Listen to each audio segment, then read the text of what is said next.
बिस्मिल्लाहिर्रहमानिर्रहीम। अस्सलाम वालेकुम रहमतुल्लाहि व बरकातुहू। कि मोहम्मद से वफा तूने तो हम तेरे हैं, ये जहां चीज है क्या लोहो कलम तेरे हैं। रसूलुल्लाह सल्लल्लाहु अलैहि वसल्लम के साथ वफा जिस अंदाज में, जिस लहजे में, जिस किरदार में सहाबा इकराम ने निभाई, और हमारे पास आज जो रसूलुल्लाह सल्लल्लाहु अलैहि वसल्लम की शरीयत मुतहरा मौजूद है, इसका जरिया सहाबा इकराम है। सहाबा इकराम ने जो कुर्बानियां इस शरीयत मुतहरा के लिए दी, उनको बड़े सुनहरी हरूफ में हमारी तारीख़ इस्लाम में लिखा गया है। हजरत सईद बिन आमर रज़ी अल्लाह तआला अन्हु कुरैश कबीले के नौजवान हैं। जब खुबैब बिन अदी रज़ी अल्लाह तआला अन्हु को सूली पे लटकाया गया तो आप भी वहां मौजूद थे। जब कुफारे मक्का ने उनसे कहा कि तू खुबैब अब चाहता होगा कि मेरी जगह पे मोहम्मद बिन अब्दुल्लाह हो सल्लल्लाहु अलैहि वसल्लम, तो आपने जो खूबसूरत जवाब दिया, आपने फरमाया कि उनको मामूली सी जो तकलीफ भी पहुंचाएगा हम उस पर जान निशावर कर देंगे। हजरत सईद बिन आमर रजी अल्लाह तआला अन्हु फरमाते हैं कि मैंने जब खुबैब बिन अदी रजी अल्लाह तआला अन्हु की ये बात सुनी तो मैं दिल में ये सोचने लगा कि ये कैसी शख्सियत है कि लोग इन पर जाने कुर्बान कर रहे हैं। आप फरमाते हैं मैं वहां से निकल गया। हजरत सईद बिन आमर रजी अल्लाह तआला अन्हु घर चले गए, सोचने लगे कि रसूलुल्लाह सल्लल्लाहु अलैहि वसल्लम के दीन में जरूर हकानियत है। जो इस दीन में आ जाता है वो अपनी जान की परवाह तक नहीं करता। हजरत सईद बिन आमर रज़ी अल्लाह तआला अन्हु ने इस्लाम कबूल कर लिया। रसूलुल्लाह सल्लल्लाहु अलैहि वसल्लम जब मदीना पाक तशरीफ ले गए तो सईद बिन आमर भी उस हिजरत में शामिल हैं, सहाबियत के दर्जे पे फाइज हुए। फिर हिजरत मदीना भी फरमाई। सईद बिन आमर रज़ी अल्लाह तआला अन्हु आप बहुत नेक, ज़ुहद और तक़वे के एक बेहतरीन मियाद पे आप कायम थे। हज़रत अमीरुल मोमिनीन, इमामुल मुत्तकीन, खलीफतुल मुस्लिमीन सय्यदना उमर रज़ी अल्लाह तआला अन्हु की दौरे हुकूमत थी। आपने सईद बिन आमर को हमस का गवर्नर बनाया। आप गवर्नरी के जो फराइज़ से वो सर अंजाम देते, बड़ी ईमानदारी के साथ, बड़ी मोहब्बत के साथ रसूलुल्लाह सल्लल्लाहु अलैहि वसल्लम की उम्मत की खिदमत करते। एक दिन सैयदना अमीरुल मोमिनीन उमर रज़ी अल्लाह तआला अन्हु आप तशरीफ ले गए कि मैं हमस के लोगों को पूछूं कि जो गवर्नर मैंने भेजा है क्या आप उससे मुतमिन है।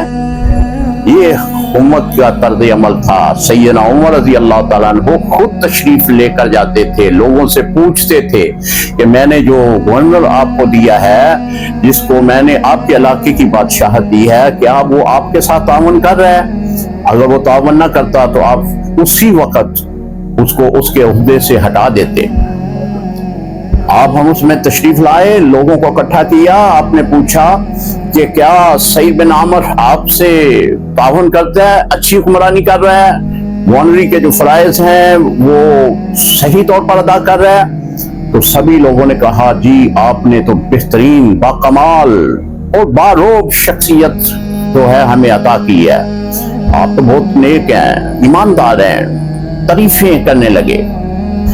फिर कुछ लोग खड़े हुए, वो कहने लगे कि अमीरुल मोमिनीन, इनमें 3 बातें ऐसी हैं कि जो हमें समझ में नहीं आती। उनमें एक तो ये है कि ये सुबह के पहले पहर किसी से मुलाकात नहीं करते, फिर सारी रात ये किसी से मुलाकात नहीं करते। तीसरा, ये 1 हफ्ते में गैब रहते हैं, मिलते नहीं है। हजरत अमीरुल मोमिनीन उमर रज़ी अल्लाह तआला अन्हु ने बुलाया, फरमाया सईद बिन आमर तेरे मतलब ये 3 शिकायतें मिली हैं, इनके बारे में तो क्या कहेगा। आपकी आंखों में आंसू आ गए। कहने लगे अमीरुल मोमिनीन, ये जो इतराज करते हैं कि मैं दिन के पहले पहर नहीं मिलता, तो इसके बारे में ये अर्ज है کہ میں اپنی مزدوری خود کرتا ہوں، میں بیت المال کے اوپر بوجھ نہیں ڈالتا، جو پہلے پہر کما لوں اس کو ہی اپنی زندگی پر خرچ کرتا ہوں۔ پھر پوچھا کہ یہ کہتے ہیں کہ ساری رات نہیں ملتے، تو آپ نے فرمایا کہ میں نے دن ان کے لیے وقف کیا ہے، رات میں نے اپنے اللہ کے لیے وقف کی ہے، ساری رات میں اللہ کو منانے کے لیے، اللہ کو راضی کرنے کے لیے اس کی عبادت میں مصروف رہتا ہوں۔ پھر آپ سے پوچھا گیا کہ آپ ہفتے میں ایک دن بالکل نہیں ملتے، اس کی کیا وجہ ہے؟ آپ نے فرمایا کہ میں اپنے بدن کے جو کپڑے ہیں ان کو دھوتا ہوں، وہ زیادہ نہیں ہے، 2 کپڑے ہیں، ان کو دھوتا ہوں، اور میں خشک ہونے تک گھر سے نکل نہیں پاتا، کیونکہ میرے بدن پہ وہ 2 ہی کپڑے ہوتے ہیں، وہ خشک ہوں تو پھر میں اپنے گھر سے نکلتا ہوں۔ سیدنا امیر المومنین امام المتقین حضرت عمر رضی اللہ تعالیٰ عنہ نے اپنے اس گورنر کو سینے سے لگایا، آپ نے فرمایا کہ آپ تو کمال کی شخصیت ہیں۔ آپ نے بیت المال کی لسٹ منگوائی اور دیکھا کہ ہمس میں کتنے لوگ ہیں جو بیت المال کے ذریعے زندگی گزار رہے ہیں، تو دیکھا کہ حضرت سعید بن عامر رضی اللہ تعالیٰ عنہ کا نام بھی اس لسٹ میں تھا۔ پوچھا سعید بن عامر آپ کا نام بھی اس لسٹ میں ہے؟ عرض کی امیر المومنین میں اس لسٹ میں اس لیے ہوں کہ میں اس مال کا مستحق ہوں، کبھی کبھار مجھے کاروبار نہیں ملتا تو میں پھر بیت المال سے کچھ لے لیتا ہوں۔ آپ نے حضرت سعید بن عامر کی یہ بات سنی تو بیت المال سے بہت بڑا وظیفہ آپ نے مقرر کیا کہ سعید بن عامر کو دیا جائے، گورنر حمص کو دیا جائے۔ حضرت سعید بن عامر رضی اللہ تعالیٰ عنہ کے پاس جب وہ بڑا حصہ آیا تو آپ نے اپنی بیوی کے سامنے رکھا، بیوی خوش ہو گئی۔ آپ نے فرمایا خوش ہونے کی ضرورت نہیں ہے، اس پر ہمارا حق نہیں ہے، یہ ان غرباء کا حق ہے، ان مساکین کا حق ہے، ان یتیم لوگوں کا حق ہے، لہذا ان کو جلدی سے تقسیم کر دو۔ حضرت سعید بن عامر رضی اللہ تعالیٰ عنہ نے وہ تمام حصہ جو بیت المال سے خصوصی گرانٹ کی صورت میں ملا تھا، خصوصی وظیفہ عطا ہوا تھا، امیر المومنین رضی اللہ تعالیٰ عنہ نے اپنی مرضی سے ان کو دیا تھا، اس کو غریبوں میں بانٹ دیا۔